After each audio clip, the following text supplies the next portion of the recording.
हातकणंगले तालुक्यातील पट्टणकोडोली जिल्हा परिषद मतदारसंघातून दरगोंडा पाटील, इचलकरंजी नगरपालिकेसाठी अलकास्वामी आणि गडहिंग्लज नगराध्यक्षपदासाठी महेश तुर्बतमठ यांनी गैरमार्गाचा अवलंब करत जातीचे दाखले मिळवून निवडणूक लढवली आहे असा आरोप आरक्षण बचाव समितीनं केला आहे. अशा प्रकारे सत्तेचा गैरवापर करत आरक्षण संपवण्याचा घाट घालण्याच्या प्रकाराचा निषेध करण्यासाठी आज आरक्षण बचाव समितीच्या वतीनं जिल्हाधिकारी कार्यालयावर महामोर्चाचं आयोजन केलं होतं. आरपीआय आठवले गटाचे जिल्हाध्यक्ष उत्तम कांबळे, जनशक्ती महासंघाचे संस्थापक अध्यक्ष डी भास्कर यांच्या नेतृत्वाखाली बिंदू चौकातून निघालेला मोर्चा लक्ष्मीपुरी, दसरा चौक, व्हीनस कॉर्नर मार्गे जिल्हाधिकारी कार्यालयावर येऊन धडकला.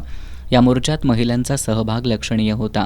आरक्षण आमच्या हक्काचं, नाही कुणाच्या बापाचं, संविधानाचा विजय असो अशा घोषणा देत मागण्यांकडे लक्ष वेधण्यात आलं.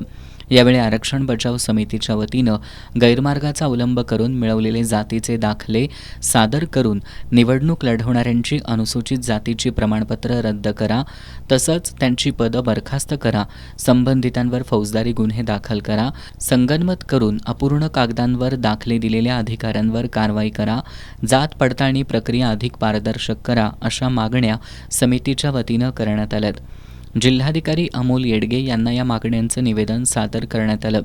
मोर्चात माजी आमदार राजीव आवळे, डॉक्टर सुजित मिडसेकर, जिल्हा परिषद सदस्या सोनाली सावंत, माजी नगरसेवक शिवाजीराव कवाळे, नगरसेवक दुर्वास कदम, वैभव प्रधान, सुभाष देसाई, प्रमोद कदम, विशाल देवकुळे, प्रेमानंद मौर्य, राहुल सावंत, जनार्दन गायकवाड, पांडुरंग कांबळे, श्रीकांत कांबळे, बाळासाहेब भोसले, बाजीराव नाईक यांच्यासह आंबेडकरवादी विविध पक्ष, संघटना आणि आरक्षण बचाव समितीचे पदाधिकारी आणि कार्यकर्ते तसंच नागरिक हातात निळे झेंडे, डोक्यावर निळ्या टोप्या आणि गळ्यात निळे स्कार्फ घालून सहभागी झाले होते.